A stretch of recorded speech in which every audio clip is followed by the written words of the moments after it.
നമസ്കാരം, nation news ലൈവിലേക്ക് സ്വാഗതം. ഗതാഗത വകുപ്പ് മന്ത്രി എന്ന നിലയിലും പത്തനാപുരത്തിന്റെ MLA ആയും വെള്ളിത്തിരിയിലെ പ്രിയനടനായും മലയാളികൾക്ക് ഏറെ സുപരിചിതനായ വ്യക്തിത്വമാണ് KB ഗണേഷ് കുമാർ. രാഷ്ട്രീയത്തിലും സിനിമയിലും തന്റേതായ ഇടം കണ്ടെത്തുവാൻ ഗണേഷ് കുമാറിന് കഴിഞ്ഞിട്ടുമുണ്ട്.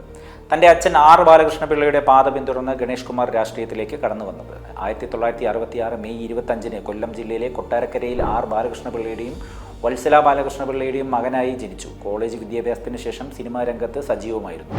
നിലവിൽ രണ്ടാം പിണറായി സർക്കാരിന്റെ ഗതാഗത വകുപ്പ് മന്ത്രിയായ ഇദ്ദേഹം KSRTCയുടെ മുഖച്ഛായ മാറ്റുന്നതിൽ വലിയ പങ്കുവഹിച്ചിട്ടുണ്ട്. നഷ്ടത്തിലായിരുന്ന KSRTCയെ ലാഭത്തിലെത്തിക്കുവാനായി ഇദ്ദേഹത്തിന് കഴിഞ്ഞു. 2001 പത്തനാപുരം മണ്ഡലത്തിൽ നിന്നും ആദ്യമായി തിരഞ്ഞെടുപ്പിലേക്ക് അദ്ദേഹം മത്സരിക്കുന്നത്. തുടർന്ന് 2006, 2011, 2016, 2021 വർഷങ്ങളിലും അതേ മണ്ഡലത്തിൽ നിന്നും നിയമസഭാ അംഗമായി അദ്ദേഹം തിരഞ്ഞെടുക്കപ്പെട്ടു.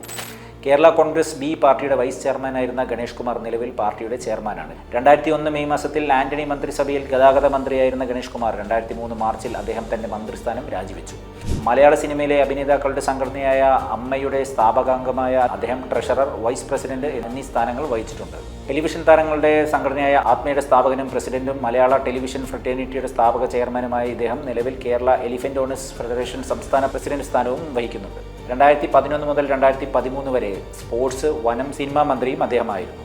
KSRTC ഡ്രൈവിംഗ് സ്കൂൾ പദ്ധതിക്ക് തുടക്കം കുറിച്ചതും ഗണേഷ് കുമാർ ഗതാഗത വകുപ്പ് മന്ത്രിയായിരുന്ന കാലത്താണ്. ഹാപ്പി ലോങ് ലൈഫ് ക്യാൻസർ രോഗികൾക്ക് KSRTC ബസ്സുകളിൽ സൗജന്യ യാത്രാ പദ്ധതി ആരംഭിച്ചതും ഗണേഷ് കുമാർ മന്ത്രിയായിരുന്ന സമയത്താണ്.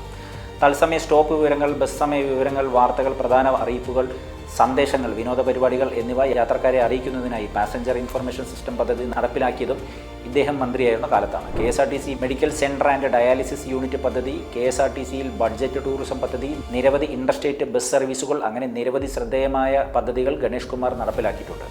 ഒരു മികച്ച വായനക്കാരൻ കൂടിയായ ഗണേഷ് കുമാർ കരയൊടുങ്ങാത്ത കപ്പൽ എന്ന നോവലിൻ്റെ രചയിതാവ് കൂടിയാണ്. യാത്രകൾ, സംഗീതം, സിനിമാ ആസ്വാദനം എന്നിവയാണ് അദ്ദേഹത്തിൻ്റെ പ്രധാനപ്പെട്ട വിനോദങ്ങൾ.